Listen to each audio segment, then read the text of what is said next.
आपका बहुत बहुत स्वागत है रन फॉर स्टडी में। आज अति महत्वपूर्ण प्रश्नों पर चर्चा होगी। हिंदी भाषा के विकास से संबंधित महत्वपूर्ण प्रश्नों के बारे में देखते हैं। तो समय न गवाते हुए सीधे हम प्रश्न पर आते हैं। पहला प्रश्न है, हिंदी भाषा किस परिवार की भाषा है? जो हमारी हिंदी भाषा है वो किस परिवार की भाषा है? भारोपीय है, द्रविड़ है या आष्ट्रिक है? तो हमारी जो हिंदी भाषा जो परिवार है वो भारोपीय परिवार की है। कैसी है? भारोपीय। भारत और यूरोप की भाषा मिलाकर जो बनी हुई है वो भारोपीय परिवार है, जिसके अंतर्गत हमारी हिंदी आती है। अगला क्वेश्चन है, हिंदी भाषा का जन्म हुआ है। हिंदी भाषा का जन्म हुआ है अपभ्रंश से, लौकिक संस्कृत से या वैदिक संस्कृत से? तो हिंदी का जो जन्म हमारा हुआ है वो अपभ्रंश से हुआ है। किससे हुआ है? अपभ्रंश से हुआ है। यहाँ लौकिक संस्कृत या वैदिक संस्कृत नहीं होगा, अपभ्रंश से होगा। हिंदी भाषा का जन्म अपभ्रंश से होगा। इसमें अक्सर लोगों को कन्फ्यूजन होता है, इसलिए इसको ध्यान से देखें कि हिंदी भाषा का जो जन्म है वो अपभ्रंश से माना जाता है। अगला क्वेश्चन है हमारा, हिंदी की विशिष्ट बोली ब्रज भाषा किस रूप में सबसे अधिक प्रसिद्ध है? जो हिंदी की हमारी ब्रज भाषा है वो किस रूप में सबसे ज़्यादा प्रसिद्ध है? क्या वो राज्य भाषा के रूप में ज़्यादा प्रसिद्ध है, या राष्ट्र भाषा के रूप में प्रसिद्ध है, या फिर काव्य भाषा के रूप में? तो हमारी जो हिंदी की बोली है ब्रज भाषा, वो ना तो राज्य भाषा में प्रसिद्ध है ना राष्ट्र भाषा में, वो काव्य की भाषा में अत्यधिक प्रसिद्ध है। ब्रज बोली हमारी काव्य भाषा में ज़्यादा प्रसिद्ध है। अगला क्वेश्चन है, कौन सी भाषा देवनागरी लिपि में लिखी जाती है? चौथा प्रश्न है, कौन सी भाषा देवनागरी लिपि में लिखी जाती है? क्या उड़िया लिखी जाती है, या मराठी लिखी जाती है, या फिर सिंधी? भाई देवनागरी लिपि में कौन सी भाषा लिखी जाती है? तो यहाँ मराठी लिखी जाती है। देवनागरी लिपि में मराठी भाषा लिखी जाती है, ना कि उड़िया और सिंधी। अगला क्वेश्चन है 5वें नंबर का, कौन सी भाषा संस्कृत भाषा की अपभ्रंश है? अब देखो यहाँ संस्कृत भाषा की अपभ्रंश पूछा है। क्या खड़ी बोली संस्कृत भाषा की अपभ्रंश है, या फिर ब्रज, या फिर पाली?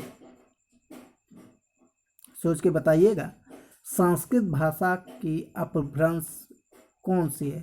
खड़ी बोली, ब्रज भाषा, या फिर पाली? तो यहाँ पर पाली होगी। संस्कृत भाषा की जो अपभ्रंश है वो पाली को माना जाता है, पाली है भी। छठा क्वेश्चन है हमारा, दक्षिण भारत हिंदी प्रचार सभा का मुख्यालय कहाँ स्थित है? तो दक्षिण भारत में हिंदी का जो प्रचार सभा का जो मुख्यालय है वो चेन्नई है, ना कि मैसूर और हैदराबाद। दक्षिण भारत में जो हिंदी प्रचार सभा का जो मुख्यालय है वो चेन्नई में है।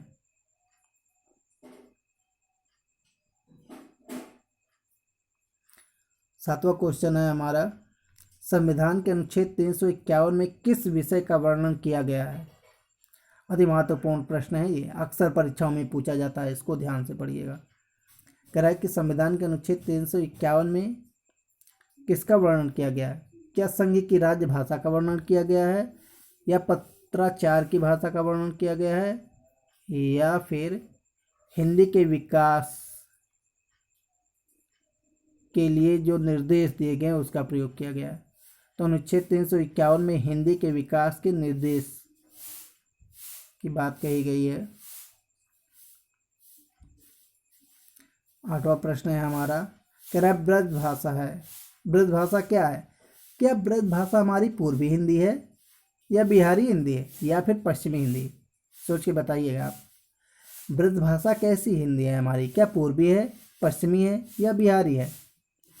ब्रज भाषा जो है वो हमारी पश्चिमी हिंदी है।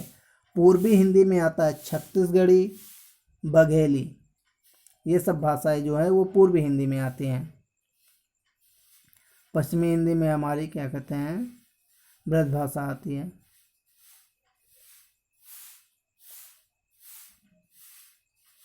नौवां क्वेश्चन है, 8वां विश्व हिंदी सम्मेलन 2007 का कहाँ आयोजित हुआ? जो 8वां विश्व हिंदी सम्मेलन हुआ उसका सम्मेलन आखिर कहाँ हुआ? क्या नागपुर में, या लंदन में, या फिर न्यूयॉर्क में? 2 सेकंड समय लीजिए, सोच के बताइए। 8वां विश्व हिंदी सम्मेलन कब हुआ? 2007 में। कहाँ हुआ? ये हुआ न्यूयॉर्क में। कहाँ पे हुआ? न्यूयॉर्क में हुआ, ना कि लंदन, ना नागपुर में। ठीक।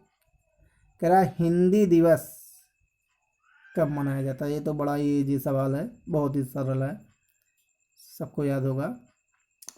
तो 14 सितंबर को हिंदी दिवस के रूप में मनाया जाता है।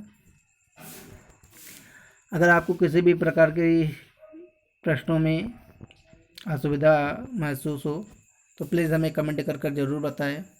हाँ, हमारे चैनल को लाइक, सब्सक्राइब और शेयर करना ना भूलें। वीडियो देखने के लिए आपका बहुत बहुत धन्यवाद।